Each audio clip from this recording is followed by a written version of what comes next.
Hello everyone. मैं राकेश यादव स्वागत करता हूं आप सबका नर्सिंग ऑफिसर्स एकेडमी के यूट्यूब चैनल पर। तो जैसा हम डिस्कस कर रहे हैं रीनल सिस्टम के बारे में, इसमें हम एनाटॉमिकल पोर्शंस पढ़ रहे थे। इसके जो ऑर्गन है, किडनी हुआ, यूरेटर्स हुआ, यूरिनरी ब्लैडर एंड यूरेथ्रा के बारे में हम डिस्कस कर चुके हैं। नेक्स्ट इसमें जो नेक्स्ट स्ट्रक्चर आती है एनाटॉमी में, वो आती है इसकी प्रोस्टेट के बारे में। तो क्या है प्रोस्टेट, आज हम इसके बारे में पढ़ लेते हैं। फिर हमारा जो एनाटॉमिकल पोर्शन है रीनल सिस्टम का वो कंप्लीट हो जाएगा। फिर हम इसकी फिजियोलॉजिकल पोर्शन देख के फिर डिजीज पोर्शन हम इसमें स्टार्ट करने वाले हैं। तो प्रोस्टेट क्या है? तो प्रोस्टेट बेसिकली एक ग्लैंड है जो कहाँ पे पाई जाती है, मेल्स में पाई जाती है। मतलब फीमेल्स में जो प्रोस्टेट ग्लैंड है वो एब्सेंट होती है। प्रोस्टेट की जगह जो फीमेल्स है उसमें ग्लैंड्स पाई जाती है, स्कैनी ग्लैंड्स। कौन सी ग्लैंड पाई जाती है फीमेल्स में? Skene's gland. ठीक है, इसी का दूसरा नाम है periurethral, periurethral gland. ठीक है, क्या है? मेल्स में पाई जाती है प्रोस्टेट ग्लैंड। इसके मुकाबले ही हम, या फिर यूं कहें कि इसके जैसी ही होमोलोगस होती है फीमेल्स में। होमोलोगस फीमेल्स में एक ग्लैंड पाई जाती है। क्या नाम है? स्कैनीज ग्लैंड या फिर पेरी यूरिथ्रल ग्लैंड। जो क्या काम करती है? मॉइस्चर बनाए रखने में मदद करती है, moisture. And second one, during sexual intercourse, during sexual intercourse lubrication provide करवाने में मदद करती है, लुब्रिकेशन। ठीक है, फीमेल्स में होमोलोगस पाई जाती है प्रोस्टेट ग्लैंड के, स्कैनी ग्लैंड या फिर पेरीयूरिथ्रल ग्लैंड। जो किसमें मदद करती है? Moisture and during sexual intercourse lubrication बनाए रखने में मदद करती है। अब हम बात करते हैं प्रोस्टेट ग्लैंड के बारे में। एक ग्लैंड है जो मेल्स में पाई जाती है। डेवलपमेंट किससे होता है? तो डेवलपमेंट इसका होता है एंडोडर्म से। एंडोडर्म से इसका डेवलपमेंट होता है। अगर हम इसके वेट के बारे में बात करें तो इसका वेट होता है 20 से 25 ग्राम। कितनी होती है? वन इन नंबर, एक होती है, one in number. Next prostate gland है, उसका जो मेजरमेंट होता है वो होता है हमारे पास 3 सेंटीमीटर लॉन्ग। इसकी जो लेंथ है वो 3 सेंटीमीटर होती है। इसकी जो विड्थ होती है, इसकी जो चौड़ाई होती है, वो होती है हमारे पास 2 सेंटीमीटर। और जो थिकनेस है, मोटाई जो है, वो होती है इसमें 4 सेंटीमीटर। तो ये क्या हुआ? इसका मेजरमेंट हुआ। बेसिक इंट्रोडक्शन, एक ग्लैंड है प्रोस्टेट हमारी बॉडी में। किस में पाई जाती है? मेल्स में पाई जाती है, फीमेल्स में प्रोस्टेट नहीं पाई जाती। एंडोडर्म से मिलके ये बनी हुई होती है। 20 से 25 ग्राम इसका वेट होता है, एक पाई जाती है। इसके अगर मेजरमेंट की बात करें तो लंबाई कितनी होती है? 3 सेंटीमीटर। चौड़ाई जो होती है वो होती है 2 सेंटीमीटर। और जो इसकी मोटाई होती है वो होती है 4 सेंटीमीटर। अब मेल्स में क्या काम करती है? तो मेल्स में ये काम करती है, जो सीमन होता है, सीमन जो होता है उसके अंदर अपना जो सिक्रीशन है उसको डालती हैं। और जो सीमन है उसको एल्कलाइन बनाने में मदद करती है। ठीक है, एल्कलिटी बनाने में मदद करती है, जिसकी वजह से जो सीमन है उनकी जो लाइफ है या मोटिलिटी, अगर हम बात करें मोटिलिटी, तो वो उसकी बढ़ती है। जितनी मात्रा में, मतलब जो सीमन है उसमें अगर एल्कलाइन सब्सटेंसेस ज्यादा होंगे, तो जो स्पर्म है उनका जो लाइफ डेज हम मानते हैं, लाइफ स्पान जो मानते हैं, वो इंक्रीज होता है। वो किसकी वजह से होता है? जो प्रोस्टेट ग्लैंड है वो अपना जो सिक्रीशन है वो सीमन के साथ मिक्स करती है, जिसकी वजह से जो स्पर्म्स है उनके जो लाइफ स्पान है वो बढ़ता है। ठीक है, तो ये हो गया बेसिक इंट्रोडक्शन के बारे में प्रोस्टेट ग्लैंड के। अब इसमें दो पॉइंट और बचते हैं प्रोस्टेट ग्लैंड में, वो होते हैं इसके जोन्स और इसकी लोब्स के बारे में। फर्स्ट हम इसमें बात कर लेते हैं इसके जोन्स के बारे में।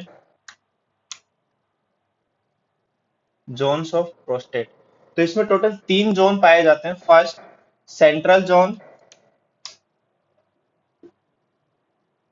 सेकंड होता है transitional zone, transitional. And third one होता है पेरिफेरल। या फिर हम इसको बोल सकते हैं आउट। ठीक है। टोटल कितने जोन पाए जा रहे हैं? First central, second transitional and third one peripheral या फिर आउटर। ट्रांजिशनल जो है वो सेंट्रल और पेरिफेरल के बीच में पाया जाता है। ठीक है। जो सेंट्रल है ये कहाँ पे पाया जाता है? जस्ट आउटर दी यूरिथ्रा, यूरिथ्रा के जस्ट चारों तरफ पाया जाने वाला या फिर यूरिथ्रा के सबसे नजदीक पाया जाने वाला कौन सा है? Central zone. सेंट्रल जोन के बाद पाया जाता है हमारे पास ट्रांजिशनल जोन, और जो सबसे आउटर है वहां पे पाया जाता है पेरिफेरल जोन। अब इसकी जो पॉइंट्स हैं, इंपॉर्टेंट जो चीजें इनमें पूछी जाती हैं वो है, जो पेरिफेरल है या फिर जो आउटर जोन है हमारा, वहां पे चांसेस होते हैं कैंसर होने के। जो प्रोस्टेटिक कैंसर है, कैंसर ऑफ प्रोस्टेट, जो प्रोस्टेट कैंसर होने के जो सबसे ज्यादा चांसेस पाए जाते हैं वो पाए जाते हैं पेरिफेरल या फिर आउटर एरिया में। जबकि जो ट्रांजिशनल एरिया है यहाँ पे पाए जाते हैं हमारे पास बीपीएच होने के चांसेस। बीपीएच मतलब बिनाइन प्रोस्टेट हाइपरप्लेजिया। जो प्रोस्टेट ग्लैंड है उसकी जो साइज बढ़ रही है, उनकी जो सेल है उनका नंबर बढ़ रहा है, उनकी जो साइज बढ़ रही है, तो वो कौन से जोन में होता है? वो होता है ट्रांजिशनल जोन में। ठीक है। बीपीएस होने के जो सबसे ज्यादा चांसेस हैं वो पाए जाते हैं हमारे पास ट्रांजिशनल जोन में। तो ये हो गया इसके जोन्स के बारे में। First one central zone, second one transitional zone and third one peripheral zone. इनके बारे में इंपॉर्टेंट चीज कि ट्रांजिशनल जोन में हमारे पास बीपीएस होने के चांसेस सबसे ज्यादा होते हैं। जो पेरिफेरल जोन है उसमें कैंसर होने के चांसेस हमारे पास सबसे ज्यादा होते हैं। ठीक है। ये हमने बात कर लिया कि नेक्स्ट टू यूरिथ्रा, यूरिथ्रा के जस्ट पास में जो पाया जाने वाला है वो हमारा कौन सा होता है? सेंट्रल। और फिर ये इसके बाद transitional and then peripheral. Next हम बात करें जोन्स के बाद लोब्स की। ठीक है। तो लोब्स हमारे पास टोटल होती हैं 5। First one is right, second left, दोनों पोस्टीरियर। तो दो लोब कौन सी हो गई? Right posterior and left posterior. Third one होती है राइट एंड फोर्थ वन फिर से लेफ्ट। ये दोनों होती है हमारे पास लैटरल। टोटल कितनी हो गई? 4। Right posterior lobe, left posterior lobe, right lateral lobe and left lateral lobe. और जो फिफ्थ होती है वो होती है हमारे पास median lobe, median lobe. Total हमारे पास 5 लोब हैं प्रोस्टेट ग्लैंड में। First one right posterior lobe, left posterior lobe, third one right lateral lobe, next left lateral lobe and fifth one median lobe. ठीक है। अब इनके बारे में क्या है? तो जो पोस्टीरियर लोब है, पोस्टीरियर लोब में चांसेस होते हैं कैंसर होने के, सीए ऑफ प्रोस्टेट। प्रोस्टेटिक जो कैंसर होता है उसके सबसे ज्यादा चांसेस पोस्टीरियर लोब में होते हैं। जबकि लेटरल में क्या होते हैं? तो लेटरल में हमारे पास बीपीएच होने के सबसे ज्यादा चांसेस पाए जाते हैं। तो ये लोब्स के बारे में टोटल 5 लोब। इंपॉर्टेंट चीजें क्या है? कैंसर ऑफ प्रोस्टेट कहाँ पे हो सकता है? Right and left posterior lobe में। और बीपीएच कहाँ पे होता है? मोस्टली की बात हो रही है, होने को कहीं पे भी हो सकता है, पर जो मेनली देखा गया है बीपीएच वो देखा गया है right and left lateral lobe में। अगर अब हम इनको डायग्रामेटिक पढ़ें तो जैसे ये हमारा यूरिथ्रा है,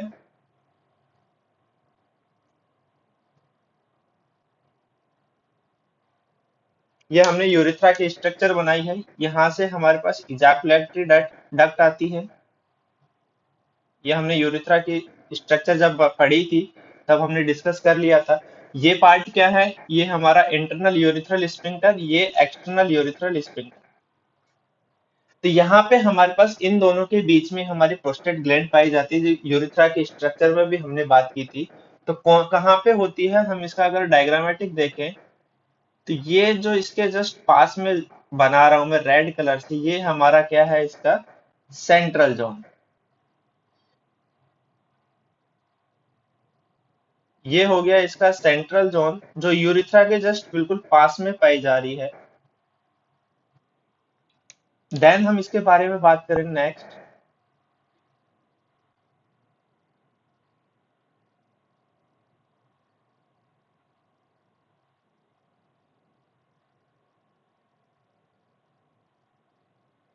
सेंट्रल जोन हो गया ये। इसके बीच में ये जो पाया जा रहा है ये हमारा ट्रांजिशनल जोन, और जो बिल्कुल बाहर है ये होता है हमारा पेरिफेरल जोन। तो ये टोटल 3 जोन हो गए डायग्रामेटिक रूप में। अगर हम लोब्स के बारे में बात करें तो लोब्स हमारी इसमें होती हैं राइट एंड लेफ्ट।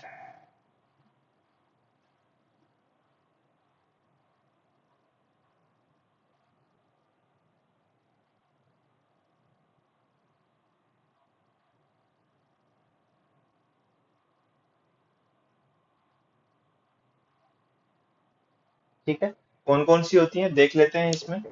ये हो गई हमारे पास राइट एंड लेफ्ट दोनों पोस्टीरियर लोब, पोस्टीरियर। ये हो गई right and left lateral lobe, lateral lobe. ये हो गया मीडियन लोब, मीडियन लोब।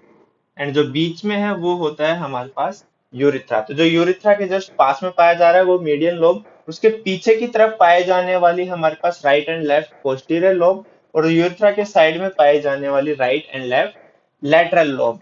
तो ये हो गया हमारे पास कंप्लीट हमारी प्रोस्टेट ग्लैंड के बारे में। नेक्स्ट हम इसमें डिस्कस कर लेते हैं, एक इंपॉर्टेंट टॉपिक है जेजी एपरेटस के बारे में। जेजी एपरेटस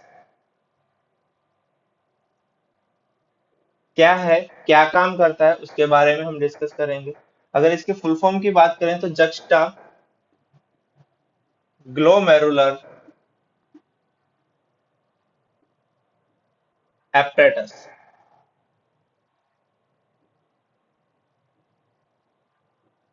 क्या है, जक्स्टा ग्लोमेरुलर एपरेटस। इस एपरेटस के बारे में अगर हम पढ़ें तो ये क्या है, कैसे काम करता है। तो ये एक एपरेटस है, कहाँ पे पाया जा रहा है। तो जक्स्टा का मतलब हमने पढ़ा था जब हम नेफ्रॉन्स पढ़ रहे थे।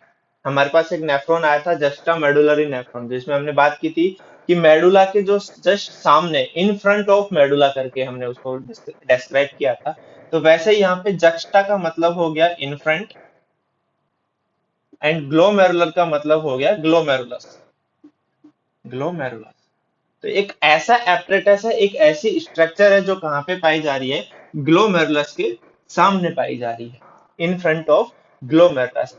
होता क्या है, collection of, collection of cells, कि कुछ सेल्स हैं वो मिलके जब एक जगह इकट्ठी हो रही है, या फिर हम यूं कहें कि 3-4 सेल्स का ग्रुप है, जो अलग अलग सेल्स पाई जा रही है, उनको हम कंप्लीट एक साथ बाइंड कर रहे हैं, एक साथ उनको कलेक्ट करके उन फिर कंप्लीट जो हमारे पास कलेक्शन बना है उसी को हम क्या बोल रहे हैं, जेजी एपरेटस। तो जेजी एपरेटस में क्या है, हमारे पास कुछ टाइप्स ऑफ सेल्स पाई जाती हैं जो मिलके हमारी बॉडी में फ्लूइड एंड इलेक्ट्रोलाइट बैलेंस को मेंटेन रखने में मदद करती हैं, हमारी बॉडी में पीएच रेगुलेशन करने में मदद करती हैं। तो कौन कौन सी वो सेल्स हैं वो यहाँ पे हम डिस्कस करने वाले हैं। टोटल हमारे पास 3 सेल्स पाई जाती हैं जिनको जेजी एपरेटस में इंक्लूड किया गया है। कौन कौन सी हैं वो 3 सेल्स। फर्स्ट है मैक्यूला डेंसा सेल, सेकंड है जक्स्टा ग्लोमेरुलर सेल, मेरुलर सेल, एंड थर्ड वन है extraglomerular mesangial cell, mesangial cell.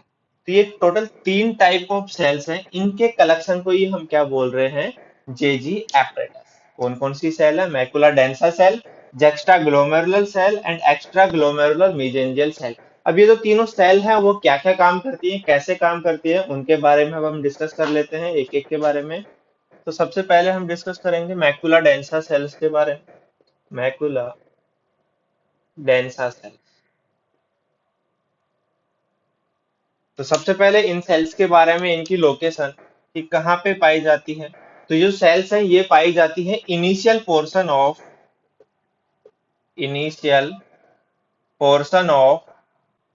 DCT, कि हमारी जो डिजिटल कन्वर्टर ट्यूबुल्स है उसका जो स्टार्टिंग पोर्शन है वहां पे पाई जाएंगी डीसीटी। अब ये सेल्स जो है वो काम क्या करती हैं, कैसे हमारी बॉडी में फ्लूइड एंड इलेक्ट्रोलाइट बैलेंस बनाए रखने में मदद करती हैं, तो उनके बारे में हम डिस्कस करते हैं। कि इनके फंक्शंस क्या हैं। फंक्शंस, ठीक है, तो इनके फंक्शंस क्या है, तो इनके फंक्शंस में सबसे पहला आता है हमारे पास फर्स्ट वन चीज कि जो फिल्ट्रेट आया है हमारे पास, जो फिल्ट्रेट आया है, जीएफआर हुए, ग्लोमेरुलर फिल्ट्रेशन रेट, सब कुछ फिल्टर्ड हो चुका है, पीसीटी में आया, लुपोफिलिन में आया, एंड देन वन डीसीटी तक पहुंच गया है। तो इस फिल्ट्रेट के अंदर सोडियम की जो कंसंट्रेशन है उसको मॉनिटर करती है। concentration of sodium in filtrate is monitored by macula densa cell। अगर ज्यादा हुआ कंसंट्रेशन इसमें तो उसका क्या करना है, उसको बाहर निकालना है, रीअब्जॉर्ब करना है। तो उन सबको मॉनिटर करने का जो काम है वो हमारी मैकुला डेंसा सेल्स करती है। क्या करती है, जो फिल्ट्रेट है उसके अंदर जो सोडियम की कंसंट्रेशन है उसको मॉनिटर करने में हमारी मदद करती है। सेकंड फंक्शन क्या है, तो सेकंड फंक्शन है इसमें ये सिक्रीशन करती हैं, secretion of secretion of nitric oxide in case of hypovolemia और लो जीएफआर। क्या काम करती है, second one, secretion of nitric oxide, एक सबस्टांसेस है नाइट्रिक ऑक्साइड, उसको सिक्रेट करवाती है। किस कंडीशन में, जब हमारी बॉडी में फ्लूइड वॉल्यूम कम होगा या फिर जो जीएफआर है, ग्लोमेरुलर फिल्ट्रेशन रेट है, वो कम होगी, तो उस दौरान हमारी बॉडी में से नाइट्रिक ऑक्साइड का सिक्रेशन करवाने में मदद करती है। अब ये जो नाइट्रिक ऑक्साइड है ये क्या काम करता है इसके बारे में भी हम डिस्कस करेंगे, पहले इसके फंक्शंस को पॉइंट आउट कर लेते हैं। थर्ड वन जो इसका फंक्शन है वो फंक्शन है सिक्रीशन ऑफ, अब हमने बात कर लिया हाइपोवोलेमिया कंडीशन में, नेक्स्ट हम इसमें बात करते हैं secretion of adenosine, adenosine in case of hypervolemia, hypervolemia और हाई जीएफआर। ठीक है, क्या काम करती है नेक्स्ट, कि जो एडिनोसिन है उसका सिक्रेशन करवाती है किस कंडीशन में, अगर बॉडी में हाइपर वोल्यूमिया हो रखा है, बॉडी में ब्लड या फिर जो फ्लूइड है वो ज्यादा हो गया, वॉल्यूम ज्यादा हो गया है, या जो जीएफआर है वो हाई हो गई है, तो उस दौरान क्या करते हैं, हमारी बॉडी में से एडिनोसिन नामक जो सबस्टांसेस है उसका सिक्रेशन करवाने में मदद करते हैं। अब ये एडिनोसिन कैसे काम करता है हाइपरवोलेमिया की कंडीशन में, उसके बारे में हम डिस्कस करेंगे। चौथा जो हमारा फंक्शन है वो फंक्शन है जो जेजी सेल्स हैं, जेजी सेल्स उनको संदेश भेजती हैं कि आपको रेनिन नामक जो एंजाइम है उसका सिक्रेशन करना है, रेनिन एंजाइम का सिक्रेशन करवाना है जेजी सेल्स से। तो उसके लिए संदेश कौन भेजती है, मैकुला डेंसा सेल्स। किनको भेजेंगी, जेजी सेल्स को, कि अब आप रेनिन एंजाइम का सिक्रेशन करो। किस कंडीशन में बोलती हैं, तो वो बोलती हैं हाइपोवोलेमिया की कंडीशन में, हाइपोवोलेमिया। जब हमारी बॉडी में हाइपोवोलेमिया होगा, वॉल्यूम कम होगा, फ्लूइड वॉल्यूम कम होगा, तो उस कंडीशन में क्या है, जीएफआर कम आएगी।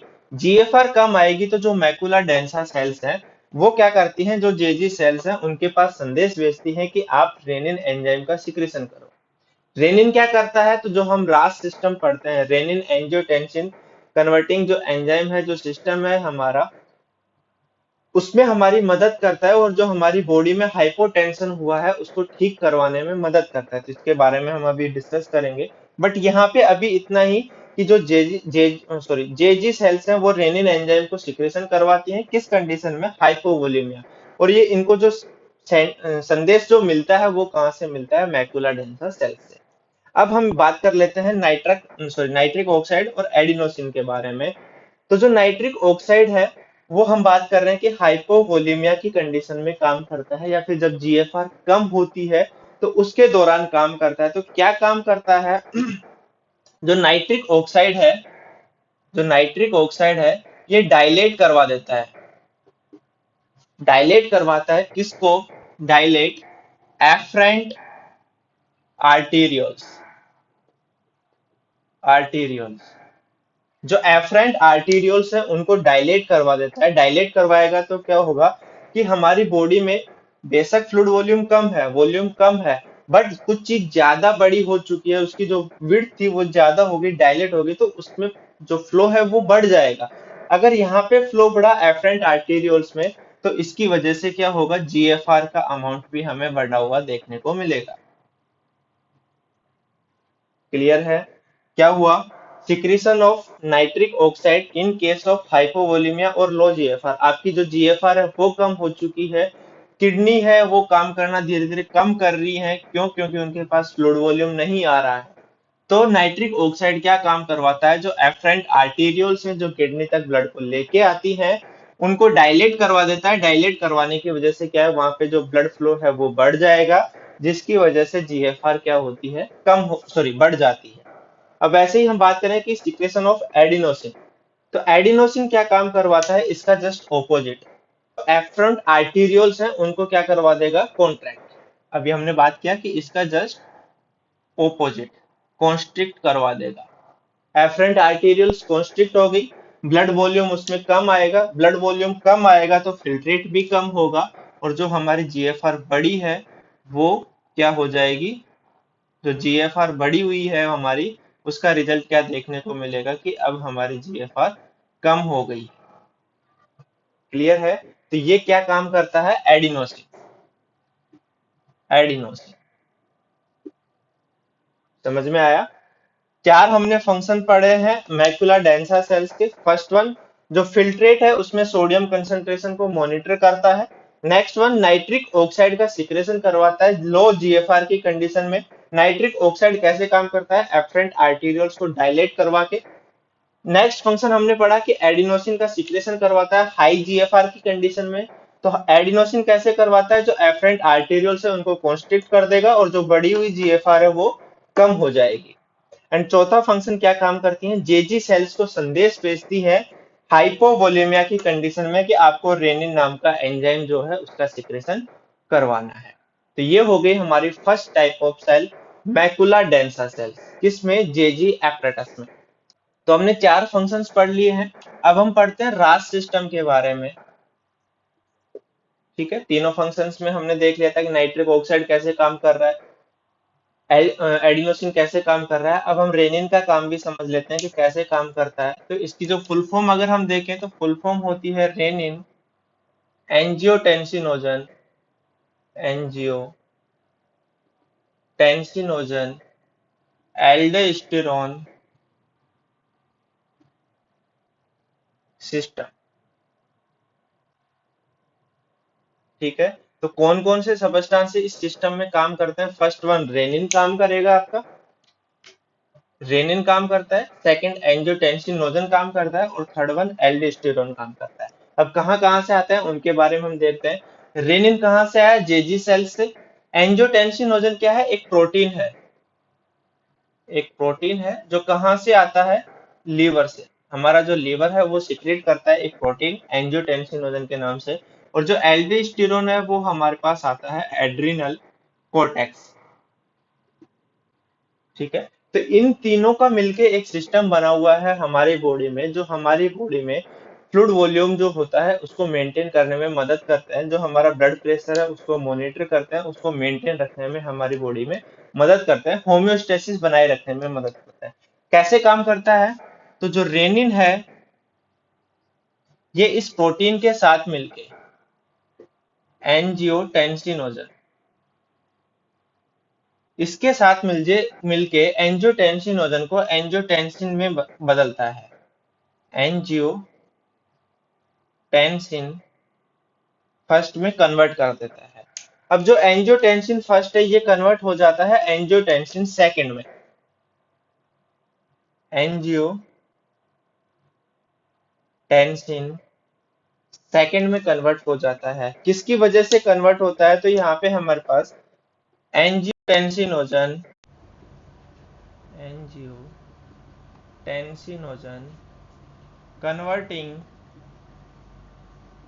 कन्वर्टिंग एंजाइम ACE, ये एक एंजाइम होता है, एंजियोटेंसिनोजन कन्वर्टिंग एंजाइम, जो एंजियोटेंसिन फर्स्ट को एंजियोटेंसिन सेकंड में बदल देता है। और ये एंजाइम जो है वो कहाँ से आता है? Type second cells of type alveoli में दो प्रकार की सेल्स होती हैं, type 1 cells and type 2 cells. Type 1 cells क्या काम करती हैं? रेस्पिरेशन में मदद करती हैं। और जो टाइप 2 सेल्स हैं, लगभग हमारे पास 5% सेल्स होती हैं, जो क्या काम करती हैं? एंजियोटेंसिन कन्वर्टिंग एंजाइम्स को सिक्रेट करती हैं, जो एंजियोटेंसिन फर्स्ट को एंजियोटेंसिन सेकंड में कन्वर्ट करता है। अब ये जो एंजियोटेंसिन सेकंड है, ये हमारा काम करता है वैसोकॉन्स्ट्रिक्शन करवाने का। वैसोकॉन्स्ट्रिक्शन क्या काम करता है? हमारी बॉडी में वैसोकॉन्स्ट्रिक्शन करवाएगा। अगर वेसल्स हमारी कॉन्स्ट्रिक्ट होंगी तो जो फ्लूइड वॉल्यूम उनमें बह रहा है वो ज्यादा प्रेशर लगाएगा, और जो इंसान है, जो पर्सन है, उसका जो ब्लड प्रेशर है वो बढ़ जाएगा। ठीक है। जैसे मैंने पहले बताया था कि हाइपोटेंशन की कंडीशन में हमारा रास सिस्टम काम करता है, तो कैसे करता है? फर्स्ट वन मैकेनिज्म तो इसकी हो गई कि रेनिन एंजियोटेंसिन दोनों साथ मिलके एंजियोटेंसिन फर्स्ट में बदलते हैं। एंजियोटेंसिन फर्स्ट को एंजियोटेंसिन सेकंड में बदला जाता है एसीई की वजह से, जो कहाँ से आता है? एल्यूलाई से, टाइप सेकंड सेल से। एंजियोटेंसिन सेकंड क्या है? वैसोकॉन्स्ट्रिक्शन करवाता है। और जब वेसल्स हमारी बॉडी में कॉन्स्ट्रिक्ट हो जाएंगी तो जो पर्सन है उसका ब्लड प्रेशर हमें ज्यादा देखने को मिलेगा, उसका जो ब्लड प्रेशर है वो बढ़ जाएगा। सेकंड जो एंजियोटेंसिन सेकंड है, ये हमारा काम करता है एड्रिनल कोर्टेक्स में। फर्स्ट वन काम तो इसका हो गया वैसोकॉन्स्ट्रिक्शन करवाने का। सेकंड ये काम करता है एड्रिनल कोर्टेक्स।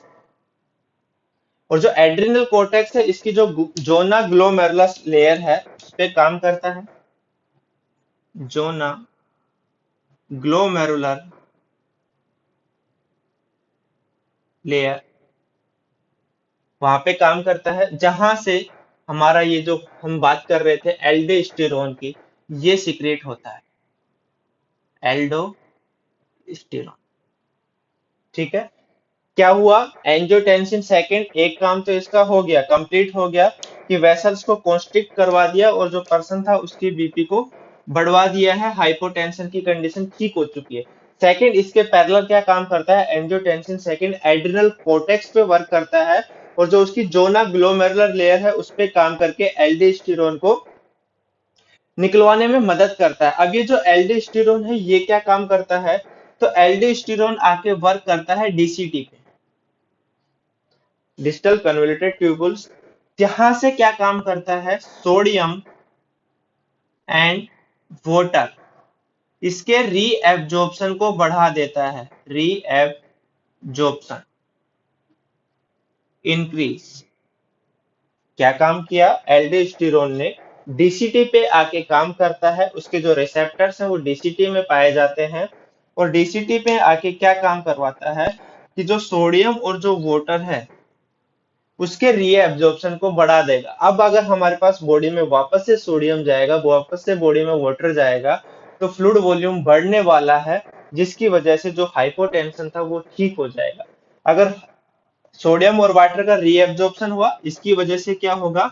फ्लूइड वॉल्यूम बढ़ेगा, फ्लूइड वॉल्यूम बढ़ेगा मतलब हाइपर वॉल्यूमी वाली कंडीशन होगी, और हमारा जो पर्सन है उसका जो बीपी है वो हमें हाई देखने को मिलेगा। सेकंड एल्डोस्टेरोन क्या काम करता है? पोटेशियम को एक्सक्रीट आउट करवाने में मदद करता है, एक्सक्रीशन। ठीक है। तो ये हमारा रेनिन सिस्टम, जो रास सिस्टम हम जिसको बोल रहे हैं, वो हो गया। रेनिन एंजियोटेंसिनोजन एल्डोस्टेरोन सिस्टम कैसे काम किया? रेनिन एंजियोटेंसिनोजन के साथ मिलके एंजियोटेंसिन फर्स्ट में कन्वर्ट होता है, एंजियोटेंसिन फर्स्ट को एंजियोटेंसिन सेकंड में कन्वर्ट किया जाता है, किसकी मदद से? एसीई नामक एंजाइम की मदद से उसको कन्वर्ट किया जाता है। जो एंजियोटेंसिन है सेकंड, वो दो जगह काम करता है, एक वैसोकॉन्स्ट्रिक्शन करवाने में मदद करता है जिसकी वजह से बीपी बढ़ जाता है, और सेकंड वो काम करता है आपके एड्रिनल कोर्टेक्स पे, वहां से एल्डोस्टेरोन का रिलीज करवाता है। कौन सी लेयर से? जो ना ग्लोमेरुलर लेयर से आपका एल्डोस्टेरोन रिलीज करवाता है, जो दो फंक्शन करता है। पहला पोटेशियम को निकालने में मदद करता है बॉडी से, सेकंड वन फंक्शन करता है सोडियम एंड वाटर का रीएब्जॉर्प्शन करता है। अगर हमारी बॉडी में वापस से वाटर का रीएब्जॉर्प्शन होगा तो फ्लूइड वॉल्यूम बढ़ेगा, और फ्लूइड वॉल्यूम बढ़ेगा तो जो बीपी है वो भी हमारा बढ़ने को देखने को मिलता है। अब यहाँ से हमें जो एसीई है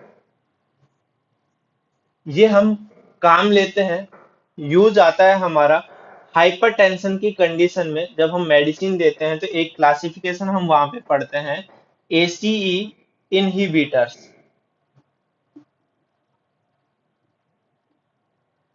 एसीई इनहिबिटर्स जब हम पढ़ते हैं कि हाइपरटेंशन जो मेडिसिन है, कि कैल्शियम चैनल ब्लॉकर्स हैं, बीटा ब्लॉकर्स हैं, एसीई इनहिबिटर्स हैं। तो ये जो एसीई इनहिबिटर्स है वो क्या काम करती है, जो ये एसीई एंजाइम है, एंजियोटेंसिन नोडल कन्वर्टिंग एंजाइम, इसके फंक्शन को रोक देती है, इसको इनहिबिट कर देती है। तो इनहिबिट कर देंगी तो क्या होगा, जो एंजियोटेंसिन फर्स्ट है वो सेकंड में कन्वर्ट नहीं हो पाएगा, और सेकंड में कन्वर्ट नहीं हो पाएगा तो जो वैसोकॉन्स्ट्रिक्शन है वो नहीं होगा, वैसोकॉन्स्ट्रिक्शन नहीं होगा तो क्या होगा, जो पेशेंट है उसका जो बीपी है वो हमारा लो हो जाएगा। ठीक है, तो ये हमारे पास हो गया रास सिस्टम के बारे में। सेकंड हम पढ़ते हैं जक्स्टा ग्लोमेरुलर सेल के बारे में। जक्स्टा ग्लोमेरुलर सेल, तो अभी अभी हमने देखा कि ये क्या काम करवाता है, रेनिन एंजाइम को सिक्रेशन करवाने में मदद करता है। ठीक है, रेनिन एंजाइम को सिक्रेशन कहाँ से होता है, जेजी सेल से। किसकी मदद से, कौन इसको ऑर्डर करता है, तो ऑर्डर करने वाली सेल हम पढ़ चुके हैं, मैकुला डेंसा सेल्स के बारे में। रेनिन कब सिक्रेशन करवाता है, in condition of in condition of hypovolemia. Hypovolemia की जो कंडीशन है उसमें रेनिन नामक एंजाइम का सिक्रेशन करवाने में, सॉरी सिक्रेशन करवाती हैं कौन सी सेल, जेजी सेल्स। इन सेल्स को हम क्या बोलते हैं, ग्रेन्युलर सेल्स के नाम से भी हम इनको जानते हैं, ग्रेन्युलर सेल्स के बारे में। क्लियर है, क्या है जेजी सेल्स, इनको हम ग्रेन्युलर सेल्स भी बोल रहे हैं। क्या काम करती हैं, हाइपोवोलेमिया की कंडीशन में रेनिन का सिक्रेशन करवाती हैं। कहाँ पे पाई जाती हैं, तो इनकी जो लोकेशन है वो होती है at wall of afferent arterioles. जो एफरेंट आर्टीरियोल्स हैं उनकी दीवारों पे पाया जाता है। अब दीवारों पे पाए जाने से इनका जो सेंसेशन है वो आ जाएगा कि फ्लूइड वॉल्यूम कम है या फिर ज्यादा है। अगर फ्लूइड वॉल्यूम कम हुआ, हाइपोवोलेमिया हुआ, तो जेजी सेल्स रेनिन का जो सिक्रेशन है वो करवाने में हमारी, सॉरी करवा देती है। नेक्स्ट इसका जो सेल है वो आती है हमारे पास थर्ड वन, एक्स्ट्रा ग्लोमेरुलर मेरुलर मीजेंजियल सेल्स। क्या है, एक्स्ट्रा ग्लोमेरुलर मीजेंजियल सेल। हमने जब ग्लोमेरुलस पढ़ा था तो हमने वहां पे पढ़ा था ग्लोमेरुलर मीजेंजियल सेल की ग्लोमेरुलस के अंदर पाए जाने वाले। अब हम यहाँ पे पढ़ रहे हैं एक्स्ट्रा ग्लोमेरुलर कि कहाँ पे पाई जाएंगी, ग्लोमेरुलस के बाहर पाई जाती है। ठीक है, और क्या काम करती है, ग्लोमेरुलस के बाहर पाई जाती है, और इनका जो फंक्शन होता है वो होता है प्रोस्टाग्लैंडिन को रिलीज करवाती है। प्रोस्टाग्लैंडिन, प्रोस्टाग्लैंडिन को रिलीज करवाती है हमारी बॉडी से एक्स्ट्रा ग्लोमेरुलर मेसेंजर सेल। इन सेल का जो दूसरा नाम है वो होता है लैसिक सेल। लैसिक सेल कहाँ पे पाई जा रही है, extraglomerular mesangial cell glomerulus के बाहर पाई जाएंगी, दूसरा नाम लैसिक सेल्स, और रिलीज क्या करवाती है, प्रोस्टाग्लैंडिन। ठीक है, और वैसे अगर हम इनकी लोकेशन देखें तो जो जेजी सेल्स है और जो मैकुला डेंसा सेल थी उन दोनों के बीच में पाई जाती है, between between JG cells and macula densa cells. जो मैकुला डेंसा सेल्स हैं और जो जेजी सेल्स हैं उनके बीच में पाई जाती है हमारी एक्स्ट्रा ग्लोमेरुलर मेसेंजर सेल। अब अगर हम इनको डायग्रामेटिक देखना चाहें कि कैसे कैसे इनका जो सिचुएशन होती है, तो ये हमने बनाया ग्लोमेरुलस।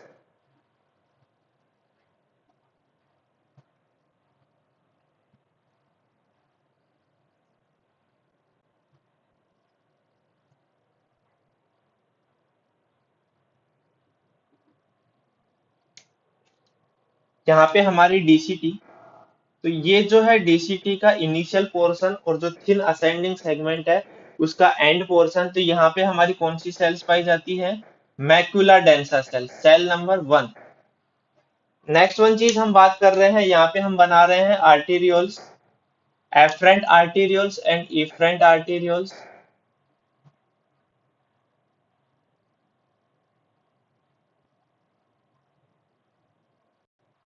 क्लियर है? तो एफरेंट आर्टेरियोल्स की वॉल्स में पाई जाती है, ये हमारे एफरेंट आर्टेरियोल्स हैं। यहाँ पे हमारे पास पाई जाती है कौन सी सेल? जेजी सेल, जो रेनिन का सिक्रेशन करवाने में मदद करती है।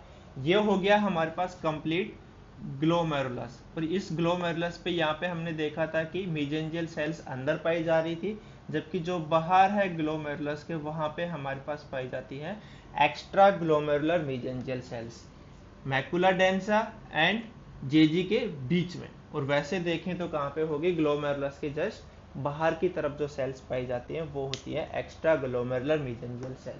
तो ये हो गया आपका कंप्लीट एनाटॉमिकल पोर्शन में जो बचा हुआ पार्ट था, prostate gland and JG apparatus, जो आपका मदद करता है हमारी बॉडी में फ्लूइड वॉल्यूम, पीएच मेंटेन करने में, एंड जो हाइपोवोलीमिया हाइपरवोलीमिया की सिचुएशन होती है तो उनको होम्योस्टेसिस बनाने में कैसे काम करता है, कौन कौन से एंजाइम्स यहाँ पे काम करते हैं, उनके बारे में कंप्लीट डिस्कशन। नेक्स्ट इसमें हम टॉपिक अब देख लेते हैं फिजियोलॉजिकल पोर्शन में, फंक्शन ऑफ किडनी, कि हमारी जो किडनी है वो क्या क्या काम करती है, तो उनके बारे में बेसिक ब्रीफ ले लेते हैं, पॉइंट टू पॉइंट हम इसमें पढ़ लेते हैं। सबसे पहला function, formation of urine, urine बनाने में मदद करती है, सॉरी बनाती ही है, मदद क्या करती है। सेकंड जो फंक्शन है वो काम करती है फ्लूइड एंड इलेक्ट्रोलाइट बैलेंस, जो हमारी बॉडी है उसमें फ्लूइड एंड इलेक्ट्रोलाइट बैलेंस बनाती हैं। कैसे बनाती हैं वो हम पढ़ चुके हैं अभी, कि अगर हाइपरवोल्यूमिया है तो हाइपोवोल्यूमिया करवा रही थी, जीएफआर को कम कर रही थी। तो वैसे ही हमारे पास क्या है, सोडियम और पोटेशियम के बारे में हमने देखा कि सोडियम का रीअब्जॉर्प्शन कर देती है, पोटेशियम को एक्सक्रीट आउट करवा देती है। तो ये हमारे फंक्शंस ऑफ किडनी में है कि फ्लूइड एंड इलेक्ट्रोलाइट बैलेंस बनवाती है। नेक्स्ट फंक्शन है इरिथ्रोपोइटिन,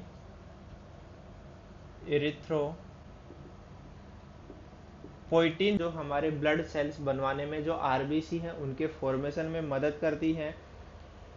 नेक्स्ट हम बात करें थ्रोम्बोपोइटिन, थ्रोम्बोपोइटिन का मतलब है प्लेटलेट्स के फॉर्मेशन। तो नेक्स्ट होता है इसमें activation of vitamin D, activation of vitamin D. तो क्या क्या काम हुआ? फॉर्मेशन ऑफ यूरिन, यूरिन का फॉर्मेशन करती हैं kidneys, fluid and electrolyte balance बनाती हैं, इरिथ्रोपोइटिन आरबीसी का फॉर्मेशन, थ्रोम्बोपोइटिन प्लेटलेट का फॉर्मेशन। होता तो है कहाँ पे? बोन मैरो में, पर जो इनका हार्मोन है इरिथ्रोपोइटिन नामक और थ्रोम्बोपोइटिन, वो दोनों कहाँ से निकलते हैं? तो वो हमारे किडनी से निकलते हैं। और जो नेक्स्ट फंक्शन है किडनी का वो होता है activation of vitamin D. Next इसका एक फंक्शन और है, वो हमने पढ़ा रास सिस्टम, ठीक है। तो ये हमारे क्या हो गए? Functions of kidney. Next topic हम इसमें पढ़ते हैं यूरिन फॉर्मेशन के बारे में, यूरिन फॉर्मेशन। अभी हमने पढ़ा था कि किडनीज यूरिन फॉर्मेशन करवाती हैं, अब वो करवाती कैसे हैं उनके बारे में हम डिस्कस करते हैं। तो एक इम्पोर्टेंट पॉइंट इसमें हम देख लेते हैं पहले, कि जब हमारी बॉडी में हाइपरवोल्यूमिया होता है, हाइपरवोल्यूमिया, कि हमारी बॉडी में क्या है? हाइपरवोल्यूमिया हो गया है। तो हाइपरवोल्यूमिया होगा तो वॉल्यूम बढ़ गया है, बॉडी में फ्लूइड वॉल्यूम बढ़ गया है। तो ये जो बढ़ा हुआ वॉल्यूम है वो राइट एट्रियम वो भी फुल हो जाएगा, क्यों? क्योंकि जो सारा वीनस रिटर्न है वो हमारे राइट एट्रियम में जाता है, तो जो हार्ट का चैम्बर है राइट एट्रियम वो बिल्कुल फुल हो जाएगा। तो फुल होने की वजह से क्या काम करवाता है, राइट एट्रियम जब फुल हो जाएगा तो जो उसकी दीवारें हैं, उसकी जो वॉल है, वहां से ANP रिलीज होता है। एट्रियो नेट्रीयूरेटिक पेप्टाइड एंजाइम है एक, atrio natriuretic peptide enzyme, peptide enzyme ये रिलीज होता है। कब होता है? हाइपरवोलेमिया की कंडीशन, बॉडी में फ्लूइड अमाउंट बढ़ गया, राइट एट्रियम फुल हो गया, इसकी वॉल स्ट्रेच कर रही है, स्ट्रेच करने की वजह से ANP रिलीज होता है, atrio natriuretic peptide enzyme release होता है, जो क्या काम करता है, प्रिवेंट करता है, prevent the reabsorption of sodium and water. जो पानी है और जो सोडियम है उसके रीएब्जॉर्प्शन को प्रिवेंट करता है ANP नामक एंजाइम, जो कहां से रिलीज होता है, वॉल ऑफ राइट एट्रियम। अब अगर सोडियम का और वाटर का रीएब्जॉर्प्शन कम हो जाएगा तो हमारी बॉडी में क्या है, फ्लूइड वॉल्यूम धीरे धीरे कम होने लग जाएगा। तो ये बेसिकली हमारी बॉडी में चलने वाली नॉर्मल फिजियोलॉजिकल रिएक्शन है, जो चलती रहती है। हमें बाहर से कोई मेडिसिन खाने की जरूरत नहीं है, वरना तो आपने किसी दिन ज्यादा पानी पिया, हाइपरवोलेमिया हो गया, BP बढ़ गया, मेडिसिन खाओ, ठीक है। तो उस सिचुएशन में जो नॉर्मल फिजियोलॉजी है जो चलती रहती है हमारी बॉडी में, कि अगर किसी कंडीशन में हाइपरवोलेमिया हुआ, बॉडी में फ्लूइड वॉल्यूम बढ़ गया, तो जो राइट एट्रियम है वो ANP को रिलीज करता है, और ANP को रिलीज करने की वजह से क्या होता है, H2O और सोडियम का रीएब्जॉर्प्शन कम हो जाता है। क्लियर है? ऐसे ही हमने देखा हाइपोटेंशन की कंडीशन भी हम पढ़ चुके हैं। ये हाइपरवोलेमिया, हाइपोवोलेमिया हम पढ़ चुके हैं। हाइपोवोलेमिया में क्या हो रहा था कि जो रेनिन है वो काम कर रहा था। तो ये नॉर्मल फिजियोलॉजी है, हमें बाहर से कोई मेडिसिन की जरूरत नहीं होती है। जब ये फिजियोलॉजी खराब हो जाती है तब जाके पैथोलॉजी में कन्वर्ट होता है और हमें फिर बाद में ट्रीटमेंट की जरूरत पड़ती है। तो अब हम पढ़ रहे हैं यूरिन फॉर्मेशन के बारे में। तो यूरिन फॉर्मेशन में ये एक बेसिक इंफॉर्मेशन थी। हाइपोवोलेमिया हम पढ़ चुके थे, तो हाइपरवोलेमिया के बारे में भी हमने बता दिया है। तो यूरिन फॉर्मेशन क्या है, एक प्रोसेस है जो किडनीज करती हैं। क्या काम करती हैं कि यूरिन को बनाती हैं। यूरिन को कैसे बनाती हैं कि हमारी बॉडी में जो ब्लड अमाउंट है जो पूरी बॉडी में सर्कुलेट हो रहा है, किडनी में जा रहा है। हमने देखा था कि कितना जाता है किडनी में, तो हमने स्टार्टिंग में बताया था कि हमारे बॉडी का जो आउटपुट है, कार्डियक आउटपुट, उसका 25% जो ब्लड है वो किडनी में जाता है, ठीक है। तो जब वो किडनी में आता है, ग्लोमेरुलस में आता है, तो वो वहां से फिल्ट्रेट होता है। फिल्ट्रेट होने की वजह से क्या है, हमारा यूरिन का फॉर्मेशन होता है। उसके बाद उसमें रीएब्जॉर्प्शन होते हैं, सिक्रीशंस किए जाते हैं। तो वो सारी चीजें हम यहाँ पे पढ़ने वाले हैं कि यूरिन फॉर्मेशन में कौन कौन सी प्रोसेस आती हैं। तो यूरिन फॉर्मेशन में टोटल हमारे पास 3 प्रोसेस आती हैं, 3 स्टेप्स आती हैं। कौन कौन सी हैं? तो सबसे पहला आता है इसमें ग्लोमेरुलर फिल्ट्रेशन। ग्लोमेरुलर फिल्ट्रेशन, सबसे पहले क्या होगा, जो ग्लोमेरुलस है वहां से फिल्ट्रेशन होगा। नेक्स्ट हम इसमें बात करें कि सेलेक्टिव रीएब्जॉर्प्शन। सेलेक्टिव रीएब्जॉर्प्शन कि कुछ कुछ चीजें हैं, सिलेक्शन करके उनको रीएब्जॉर्ब कर लिया जाएगा। जो हमारी बॉडी में जरूरत होगी उसको रीएब्जॉर्ब कर लिया जाएगा, जिसकी जरूरत नहीं है उसको रीएब्जॉर्ब नहीं किया जाएगा। और जो थर्ड स्टेप है वो हमारे पास इसमें होती है ट्यूबुलर सिक्रेशन। ट्यूबुलर सिक्रेशन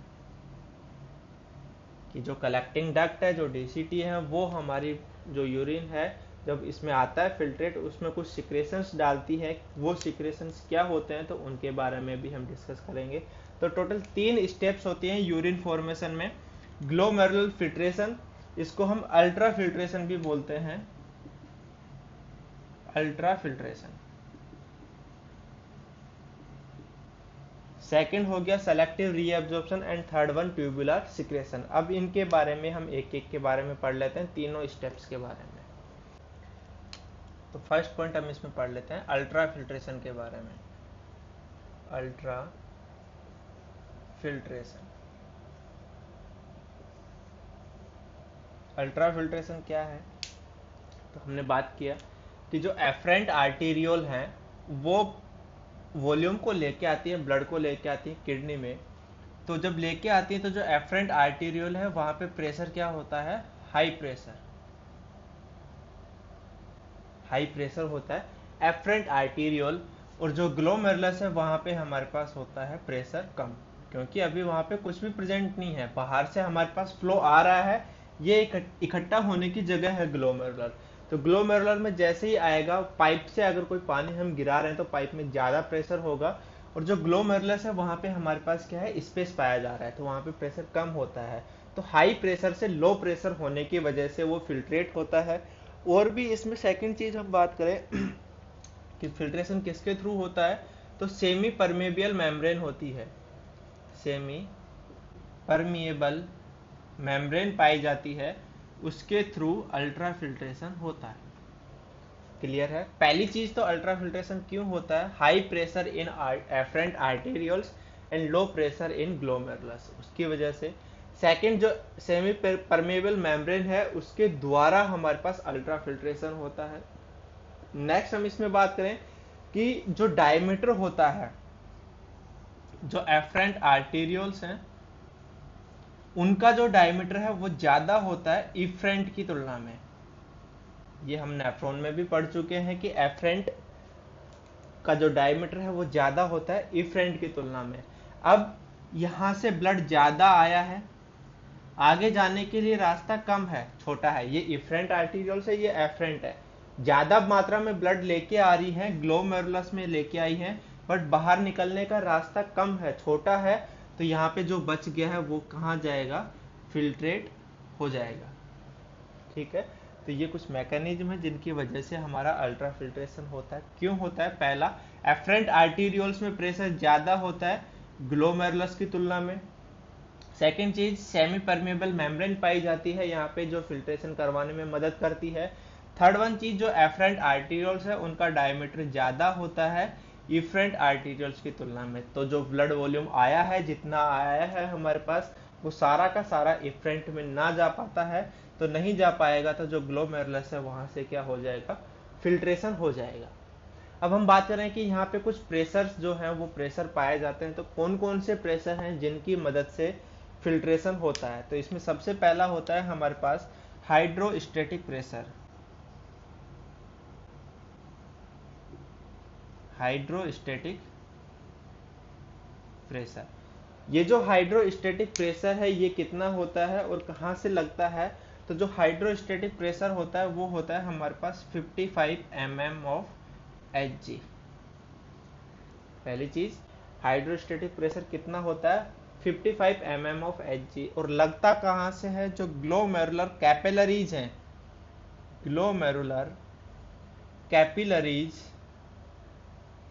वहां से हाइड्रोस्टेटिक प्रेशर लगता है। तो पहला प्रेशर कौन सा हो गया? ग्लोमेरुलर कैपिलरीज हाइड्रोस्टेटिक प्रेशर कितना हुआ? 55 mm ऑफ Hg। हाइड्रोस्टेटिक मतलब जो फ्लूइड वॉल्यूम है वो वॉल्यूम प्रेशर लगा रहा है, कितना लगाता है? 55 mm Hg। और कहाँ पे है वो फ्लूइड? ग्लोमेरुलर कैपिलरीज में। जो ग्लोमेरुलस में यहाँ पे जो कैपिलरीज पाई जाती हैं, इसके अंदर जो फ्लूइड वॉल्यूम है उसका जो प्रेशर होता है वो कितना होता है? 55 mm ऑफ Hg। सेकेंड, इसमें एक प्रेशर हमारे पास पाया जाता है glomerular capillaries oncotic pressure. Oncotic pressure, glomerular capillaries oncotic pressure. Oncotic pressure क्या है? तो जो हमारी प्लाज्मा प्रोटीन्स है, एल्बुमिन है, ग्लोबुलिन है, फाइब्रिनोजन है, जो हमारे ब्लड में प्लाज्मा होता है उस प्लाज्मा में पाए जाने वाली जो प्रोटीन्स है, उन प्रोटीन्स में बेसिकली जो मेनली लगता है ऑनकोटिक प्रेशर हमारे एल्बुमिन की वजह से। तो वो प्रेशर कितना होता है? वो होता है 30 mm ऑफ Hg। कौन कौन से प्रेशर हुए? सबसे पहले ग्लोमेरुलर कैपिलरीज हाइड्रोस्टेटिक प्रेशर, कि जो कैपिलरीज है इनके अंदर जो फ्लूइड वॉल्यूम पाया जा रहा है वो कितना प्रेशर लगा रहा है? 55 mm Hg। और उस कंप्लीट फ्लूइड में जो ब्लड है उसके प्लाज्मा को हम अगर निकालें और उस प्लाज्मा में एल्बुमिन या फिर जो ऑनकोटिक प्रेशर है वो कितना लगता है, तो वो लगता है 30 mm ऑफ Hg। तो ये दोनों हमारे पास पॉजिटिव प्रेशर है, ग्लोमेरुलर में ऊपर की तरफ से लग रहे हैं, पॉजिटिव प्रेशर है। एक इसमें प्रेशर हमारे पास होता है जो हमारा नेगेटिव प्रेशर होता है, उसका होता है filtrate hydrostatic pressure, hydrostatic pressure कि जो फिल्ट्रेट आया है, यहाँ पे जो फिल्ट्रेट आ गया है ग्लोमेरुलस से, वो वापस से प्रेशर लगाता है, तो वो हमारा क्या हुआ, नेगेटिव। दो प्रेशर ऊपर से लग रहे हैं, एक नीचे से लग रहा है, तो वो हमारा नेगेटिव हो गया। और ये हमारे पास कितना होता है, 55 mm Hg। तो ये हमारे पास टोटल 3 प्रेशर होते हैं। कौन कौन से, ग्लोमेरुलर कैपिलरीज हाइड्रोस्टेटिक प्रेशर कितना होता है, 55 mm Hg। Second, glomerular capillaries oncotic pressure कितना होता है, 30 mm of Hg। And filtrate hydrostatic pressure ये कितना होता है हमारे पास, 15 mm Hg। अब अगर हम देखें कि हमारा टोटल नेट फिल्ट्रेशन प्रेशर कितना होगा, नेट फिल्ट्रेशन प्रेशर, तो नेट फिल्ट्रेशन प्रेशर हमारा कितना होगा, जो हमारा हाइड्रोस्टेटिक प्रेशर है ग्लोमेरुलर कैपिलरीज, उसमें से हम घटाएंगे, माइनस करेंगे ऑनकोटिक प्रेशर को, और माइनस करेंगे हम किसको, हाइड्रोस्टेटिक फिल्ट्रेशन प्रेशर को। इन सारे प्रेशर्स को अगर हम घटा देते हैं तो हमारा जो बचता है वो क्या होता है, हमारा नेट फिल्ट्रेशन प्रेशर कितना हुआ, तो ये आता है हमारे पास 10 mm ऑफ Hg। ये आपका नेट फिल्ट्रेशन प्रेशर लगता है पूरी प्रेशर थेरेपी में, या फिर पूरी जो फिल्ट्रेशन हो रहा है वहां पे लगने वाले प्रेशर्स में। तो अल्ट्रा फिल्ट्रेशन में हम पढ़ रहे हैं हाई प्रेशर से लो प्रेशर की वजह से फिल्ट्रेशन होता है, सेमी परमेबल मेम्ब्रेन के थ्रू हमारे पास फिल्ट्रेशन होता है, एफरेंट आर्टीरियोल्स का डायमीटर ज्यादा होता है उसकी वजह से फिल्ट्रेशन होता है, और ये कुछ प्रेशर हैं, 3 प्रेशर हैं, इनकी वजह से हमारे पास फिल्ट्रेशन होता है। कितना होता है net filtration pressure, 10 mm of Hg। Next इसमें हमारे पास एक टॉपिक है GFR, ग्लोमेरुलर फिल्ट्रेशन रेट, कि जो फिल्ट्रेशन हुआ है हमने अभी तक पढ़ा है कितना प्रेशर लगता है, तो वो GFR कितनी होती है, तो GFR हमारी होती है 125 ml पर मिनट। दोनों किडनीज हमारी जो बोथ किडनी है उनकी जो GFR होती है, ग्लोमेरुलर फिल्ट्रेशन रेट होती है, वो होती है हमारे पास 125 ml पर मिनट। एक मिनट में 125 ml ब्लड जो होता है, जो वॉल्यूम होता है, उसको फिल्ट्रेट कर देती है हमारी किडनी। तो 24 घंटे में ये कितना हो जाएगा, लगभग 180 लीटर। इतना फिल्ट्रेट हमारी किडनी कर देती है 24 घंटे में। और इसका जो 1% है फिल्ट्रेट का, वो हमारा फॉर्म होता है यूरिन के रूप में। बाकी सारा रीएब्जॉर्ब कर लिया जाता है हमारी बॉडी के द्वारा, और जो बिल्कुल वेस्ट है लगभग 1%, वो यूरिन के रूप में बॉडी से एक्सक्रीट आउट करवा दिया जाता है।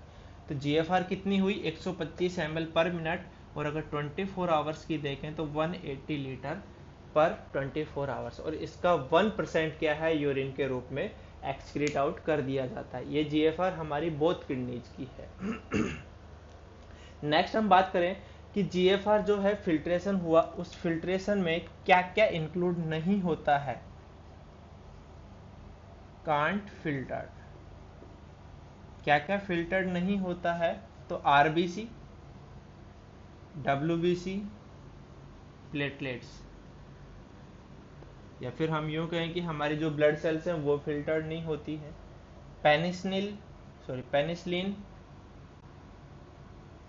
जो एंटीबायोटिक है पेनिसिलिन, वो भी हमारी जो फिल्ट्रेशन हो रहा है उसके द्वारा फिल्ट्रेशन में नहीं आती है, वो नहीं छनती है।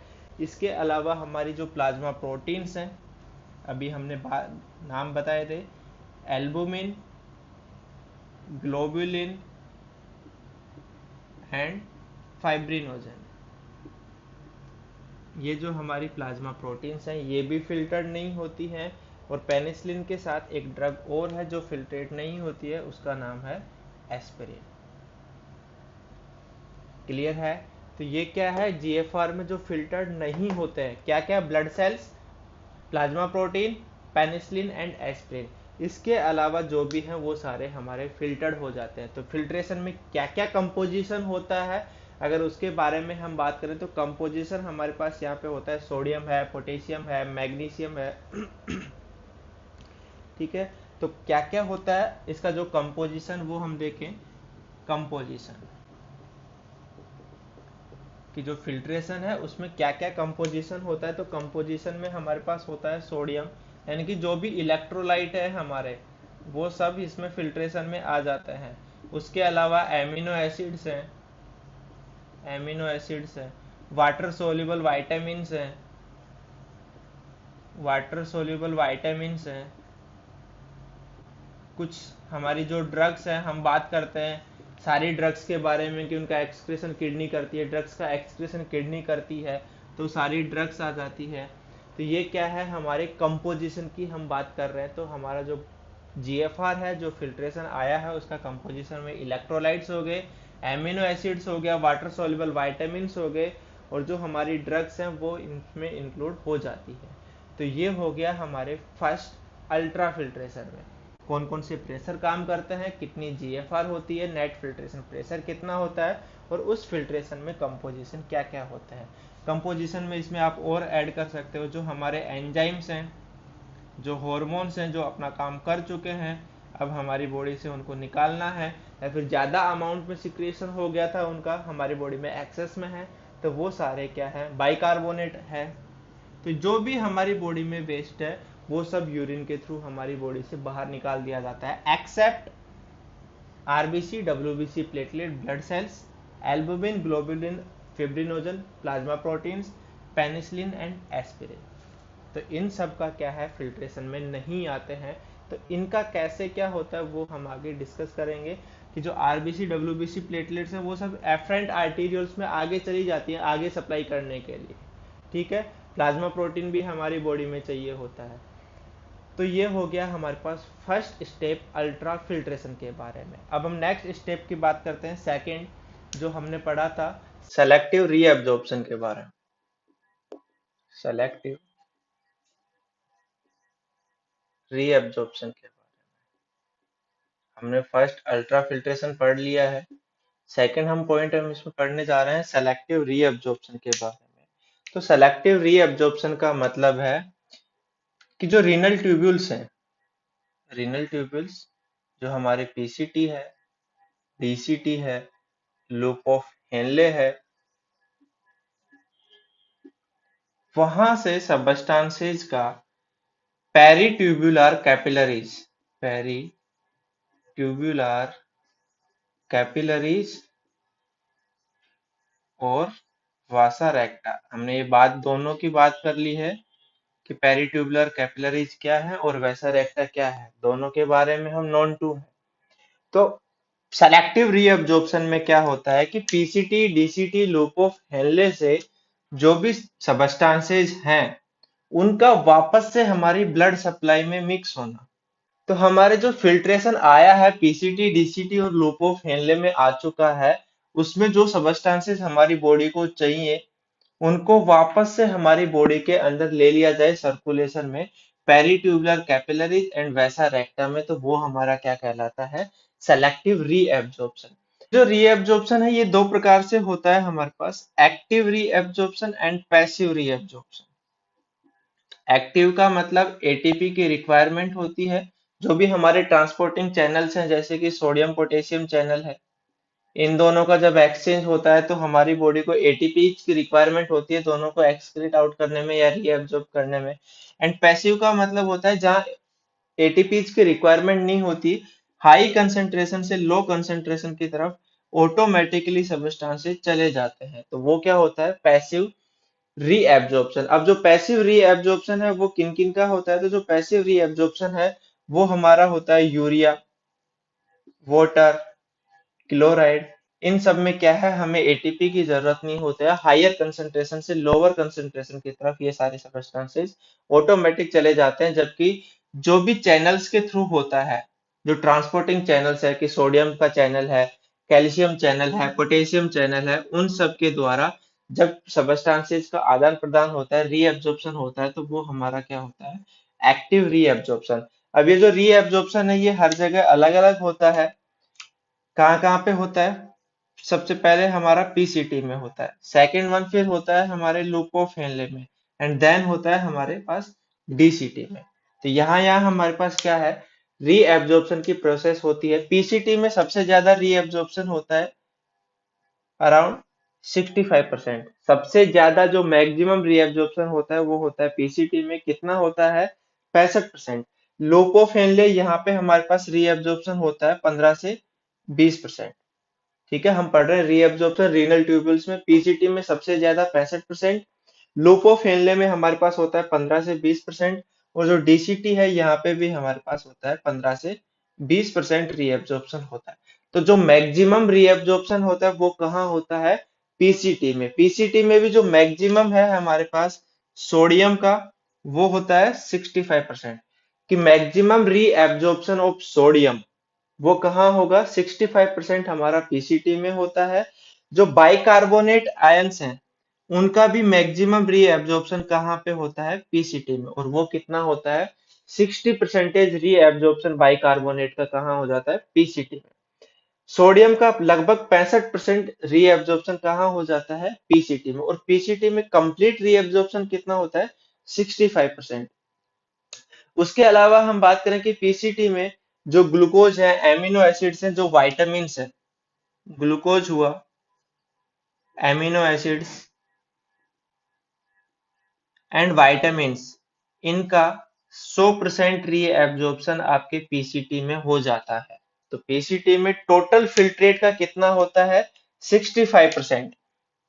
टोटल फिल्ट्रेट का 65%। और वैसे अगर हम देखें तो मैक्सिमम रीएब्जॉर्प्शन सोडियम का 65% पीसीटी में, बाइकार्बोनेट का 60%, एंड ग्लूकोज एमिनो एसिड्स और जो वाइटामिन है उनका कहाँ पे लगभग सॉरी 100% कहाँ पे हो जाता है, पीसीटी में रीएब्जॉर्प्शन हो जाता है। अब सेकंड हम बात करें लोपोफेनले, तो लोपोफेनले में क्या है, 15 से 20% होता है, और यहाँ पे क्या है, हमारे पास वाटर का रीएब्जॉर्प्शन ज्यादा होता है। ठीक है, वाटर का कहाँ पे होता है, जो थिन असेंडिंग सेगमेंट है, थिन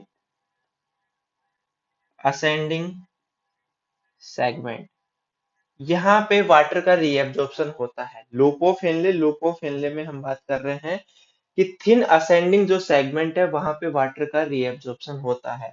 और जो हमारी लूप एंटी डायूरेटिक्स हैं,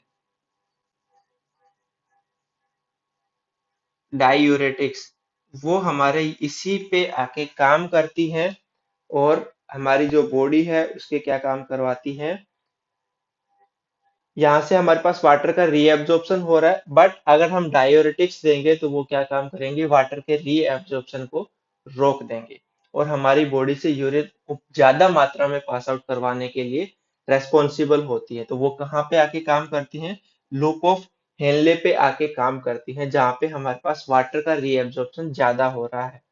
टी में क्या है, 15 से 20% रीएब्जॉर्प्शन होता है। यहाँ पे दो प्रकार की सेल पाई जाती है, फर्स्ट होता है प्रिंसिपल सेल्स, एंड सेकंड होता है इंटरकैलेटेड सेल्स, इंटरकैलेटेड सेल्स। जो प्रिंसिपल सेल्स हैं वो एडीएच एंड एल्डोस्टेरोन के लिए रेस्पॉन्सिबल होती है, एडीएच एंड एल्डोस्टेरोन। एंड जो इंटरकैलेटेड सेल्स है ये हमारे पास H प्लस एंड बाइकार्बोनेट के लिए रेस्पॉन्सिबल होती है, एंड बाइकार्बोनेट। क्लियर है। डीसीटी 15 से 20% रीअब्जॉर्प्शन होता है। प्रिंसिपल सेल दो प्रकार की सेल पाई जाती है, principal and intercalated. Principal cell responsible होती है एडीएच एंड एल्डोस्टेरोन को काम करवाने के लिए, और जो इंटरकैलेटेड है ये हमारे पास।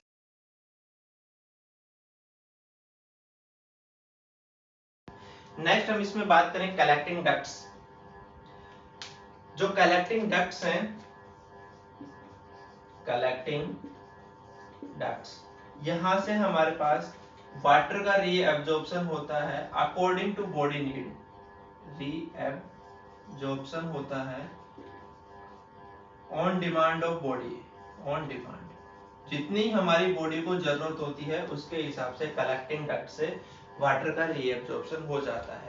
तो ये हो गया हमारे पास सेलेक्टिव रीअब्जॉर्प्शन में कहाँ कहाँ से होता क्या है। पहले तो सब selective reabsorption PCT, DCT, loop of Henle और जो कलेक्टिंग डक्ट्स हैं वहां से पेरिट्यूबुलर कैपिलरीज और वासा रेक्टा में सबस्टांसेस का जाना क्या कहलाता है, सेलेक्टिव रीअब्जॉर्प्शन कहलाता है। अब जो सेलेक्टिव रीअब्जॉर्प्शन है वो हम बात कर रहे हैं कि दो प्रकार से होता है, एक्टिवली और पैसिवली।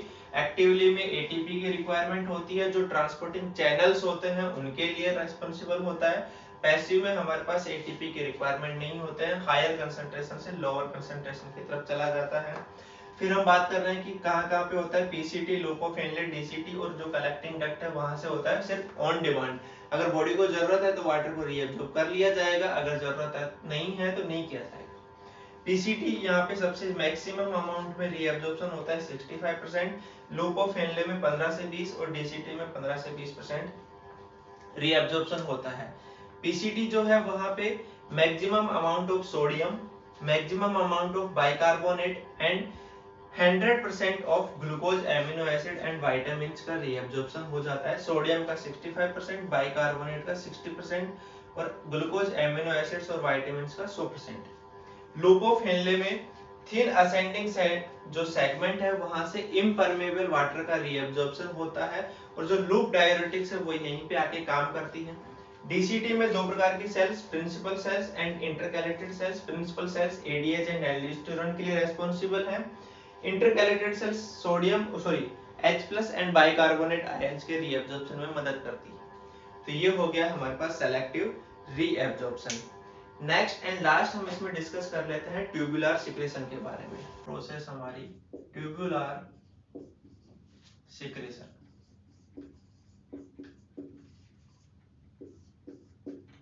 ट्यूबुलर सिक्रेशन क्या है, तो इसके बारे में अगर हम बात करें तो जैसे अभी अभी हमने देखा कि सेलेक्टिव रीअब्सॉर्प्शन हो रहा था, अब यहाँ पे ट्यूब्यूल्स में से वापस आएगा। क्या होता है ट्यूबुलर सिक्रेशन का, कि जो पेरिट्यूबुलर कैपिलरीज हैं,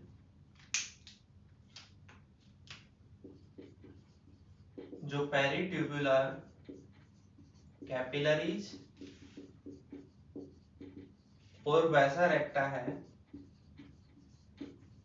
वहां से सबस्टांसेज का रीनल ट्यूब्यूल्स में आना, रीनल ट्यूब्यूल्स में आना क्या कहलाता है, ट्यूबुलर सिक्रेशन।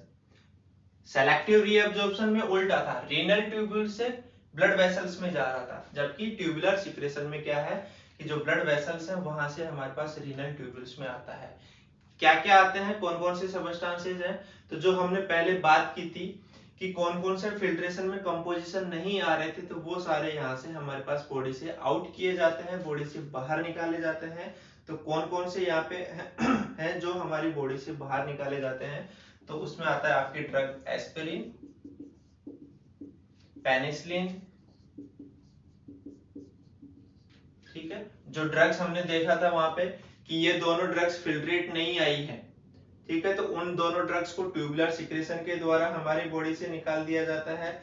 उसके अलावा जो क्रिएटिनिन है आपका, क्रिएटिनिन एंड जो H+ आयन है वो भी हमारे फिल्ट्रेट में नहीं आता है, तो उनको भी ट्यूबुलर सिक्रेशन की मदद से हमारी बॉडी से बाहर निकाल दिया जाता है, ठीक है। तो एस्पिरिन, पेनिसिलिन, क्रिएटिनिन और जो H+ आयन है उनको हमारी बॉडी से ट्यूबुलर सिक्रेशन की मदद से निकाल दिया जाता है। और ये जो ट्यूबुलर सिक्रेशन है ये कहाँ पे होता है, तो ये होता है मेनली पीसीटी एंड डीसीटी पे। अब हम बात कर लेते हैं यूरिन, कि यूरिन क्या होता है, कितने अमाउंट में होता है, इसका कलर कैसा होता है उसके बारे में। तो इसका जो अमाउंट होता है वो होता है हमारे पास 1 to 1.5 लीटर पर डे। एक दिन में एक नॉर्मल एवरेज इंसान, हेल्दी इंसान 1 से 1.5 लीटर यूरिन पास आउट करता है। इसका जो कलर होता है वो होता है अंबर कलर, ठीक है। यूरिन की इसकी जो स्पेसिफिक ग्रेविटी है वो होती है 1.016 से 1.205, ये इसकी स्पेसिफिक ग्रेविटी होती है। और जो इसकी पीएच है वो होती है 6, मतलब स्लाइटली एसिडिक होता है हमारा यूरिन। अगर इसके हम कंपोजिशन की बात करें तो कंपोजिशन में आपके पास 96% तो वाटर होता है एंड 2% में हमारे पास जो में अदर वेस्टेज में जैसे कि हम बात करें कि यूरिया, एंड जो लास्ट 2% बचा है उसमें आते हैं हमारे पास यूरिक एसिड, अदर ड्रग्स। तो ये सारे मिलके हमारे यूरिन का फॉर्मेशन करते हैं। ये होता है इसका कंपोजिशन। बाकी आपके जो बाइकार्बोनेट हैं, H+ आयन है, सोडियम है, वो सारी चीजें इस 2% में आती हैं। टोटल हमारे पास 4% सॉलिड एंड 96% वाटर होता है यूरिन के कंपोजिशन में। तो यूरिन का बेसिक कि 1 से 1.5 लीटर पर डे, अमाउंट अंबर कलर का होता है, स्पेसिफिक ग्रेविटी 1.016 से 1.205 होती है, पीएच इसकी होती है स्लाइटली एसिडिक 6, एंड जो इसका कंपोजिशन होता है 96% वाटर एंड 4% सॉलिड। सॉलिड्स में 2% तो यूरिया होता है और 2% में अदर सब्सटेंसेस जो हमारी बॉडी से एक्सक्रीट आउट किए जाते हैं यूरिन के थ्रू। तो हमने डिस्कस कर लिया है कंप्लीट एनाटॉमिकल पोर्शन के बारे में और फिजियोलॉजिकल पोर्शन के बारे में हमारे रीनल सिस्टम में। किडनीज पढ़ ली है, यूरेटर पढ़ ली है, यूरिनरी ब्लैडर है, यूरिथ्रा है, प्रोस्टेट ग्लैंड है, उसके अलावा जेजी एपरेटस है, और फाइनली हमने डिस्कस कर लिया है यूरिन का फॉर्मेशन। क्लियर है? तो ये हो गया हमारा complete anatomy and physiological portion of renal system. Next class में हम डिस्कस करेंगे इसका पैथोलॉजिकल पोर्शंस के बारे में। तो आई होप आप सभी लोगों को हमारी क्लासेस समझ में आ रही होंगी। तो ज्यादा से ज्यादा लाइक कीजिए। धन्यवाद।